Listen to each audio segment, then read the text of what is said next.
Assalamualaikum warahmatullahi wabarakatuh. Apakah pernah di akhir hari kita rebahan, terus mikir apa yang kita lakukan seharian? Rasanya waktu lewat begitu saja.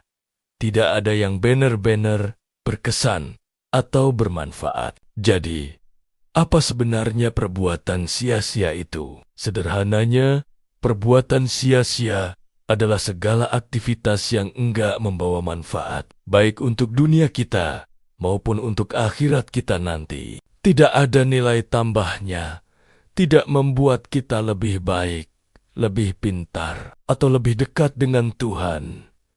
Contohnya, banyak sekali. Mungkin scrolling media sosial tanpa henti berjam-jam, cuma buat lihat kehidupan orang lain yang kadang bikin kita insecure, atau nonton serial maraton sampai lupa waktu, lupa makan, lupa kewajiban. Bahkan, ngobrol berjam-jam yang isinya cuma gosip atau keluhan tanpa solusi, itu juga termasuk. Kalau jadi kebiasaan, dampaknya bisa serius. Pertama, dan yang paling jelas, adalah waktu kita terbuang percuma. Waktu itu kan aset paling berharga yang kita punya.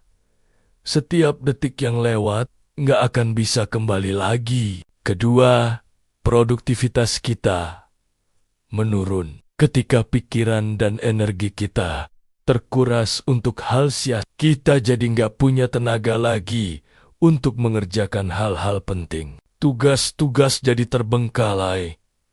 Target pribadi nggak tercapai. Dan kita jadi sering menunda. Dampak ketiga yang gak kalah bahaya adalah pada kesehatan mental kita. Terlalu banyak membandingkan diri di media sosial bisa bikin cemas dan rendah diri. Kurang gerak karena kebanyakan rebahan juga gak baik untuk fisik dan mood kita. Kita jadi gampang lelah, gak bersemangat, dan merasa hidup ini hampa dan gak bertujuan. Kita jadi kehilangan percikan dalam hidup. Terakhir, dari sisi spiritual, perbuatan sial-sial ini bisa menjauhkan kita dari Tuhan.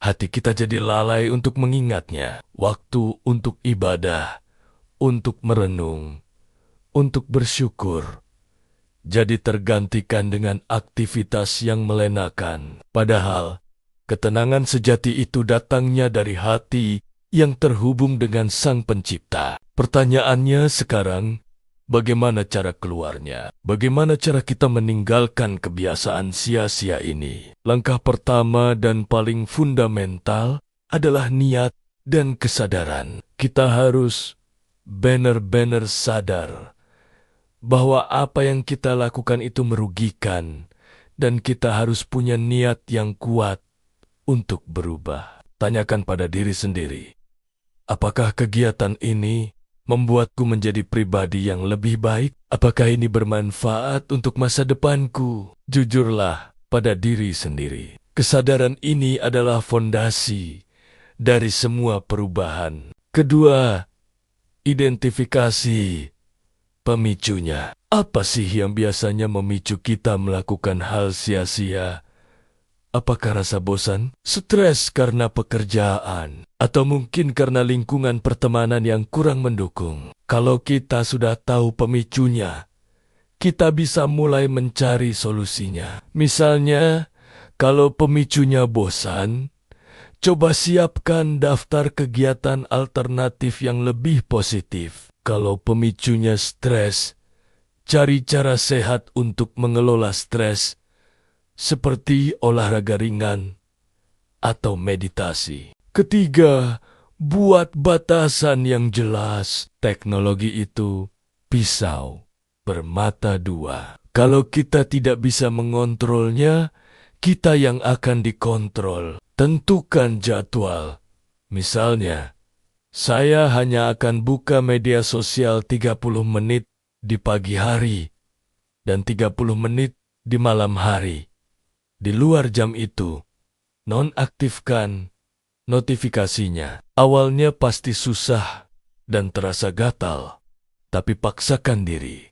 Disiplin adalah kuncinya. Keempat, ciptakan lingkungan yang mendukung. Sulit untuk berubah kalau lingkungan kita masih sama. Sebaliknya, cari komunitas atau teman-teman baru yang punya hobi atau tujuan hidup yang sejalan dengan kita. Karena energi positif itu dapat menular. Setelah kita berhasil mengurangi atau meninggalkan perbuatan sia-sia, langkah selanjutnya adalah mengisi kekosongan waktu itu dengan hal-hal yang bermakna. Jadi, bagaimana cara mengisi hidup agar lebih bermakna dan bermanfaat? Pertama, tentukan tujuan hidup atau purpose kita. Mungkin ini terdengar berat, tapi sebenarnya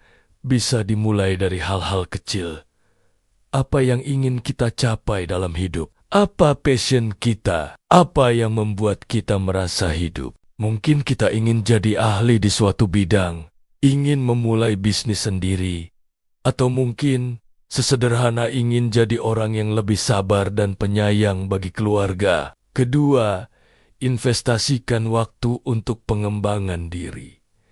Jangan pernah berhenti belajar, baca buku, ikut kursus online, dengarkan podcast yang inspiratif, pelajari skill baru yang relevan dengan tujuan kita. Setiap ilmu atau keterampilan baru yang kita kuasai adalah investasi jangka panjang untuk diri kita sendiri. Ketiga, jaga hubungan baik secara vertikal maupun horizontal. Jaga hubungan kita dengan Tuhan melalui ibadah dan doa. Ini akan memberikan kita kekuatan dan ketenangan batin. Selain itu, jaga juga hubungan baik dengan sesama manusia. Luangkan waktu berkualitas bersama keluarga, bantu teman yang sedang kesulitan, atau sekadar berikan senyuman tulus pada orang yang kita temui. Menjadi bermanfaat bagi orang lain adalah salah satu cara terbaik untuk merasakan makna hidup. Keempat, berkontribusi pada masyarakat. Kita bisa mulai dari hal kecil. Ikut kerja bakti di lingkungan RT, menjadi relawan di panti asuhan, atau berbagi ilmu yang kita punya kepada orang lain. Memberi itu tidak akan membuat kita kekurangan, justru akan membuat hati kita terasa lebih kaya dan penuh. Kelima, jangan lupakan kesehatan fisik dan mental. Tubuh adalah kendaraan kita dalam menjalani hidup. Rawatlah dengan baik, makan makanan bergizi, olahraga teratur, dan cukup istirahat. Jangan remehkan juga kesehatan mental. Luangkan waktu untuk me time, melakukan hobi yang kita sukai, atau sekadar bergulan jalan di alam. Jika merasa beban terlalu berat, jangan ragu untuk berbicara dengan orang yang kita percaya atau mencari bantuan profesional. Akan ada hari-hari di mana kita mungkin terpeleset dan kembali ke kebiasaan lama. Tapi nggak apa-apa. Yang terpenting adalah jangan menyerah. Maafkan diri kita dan segera bangkit kembali ke jalur yang benar. Setiap langkah kecil menuju perubahan itu sangat berarti. Hidup ini terlalu singkat dan berharga untuk dihabiskan dengan penyesalan dan kesia-siaan. Mari kita ambil kembali kendali atas waktu dan hidup kita. Terima kasih banyak sudah meluangkan waktu untuk nonton video ini sampai habis. Kalau teman-teman punya tips lain tentang cara meninggalkan perbuatan sia-sia atau cara mengisi hidup agar lebih bermakna, mari kita diskusi bareng di kolom komentar. Jangan lupa like, share, dan subscribe channel ini agar kita bisa terus belajar dan tumbuh bersama. Sampai jumpa di video selanjutnya. Wassalamualaikum warahmatullahi wabarakatuh.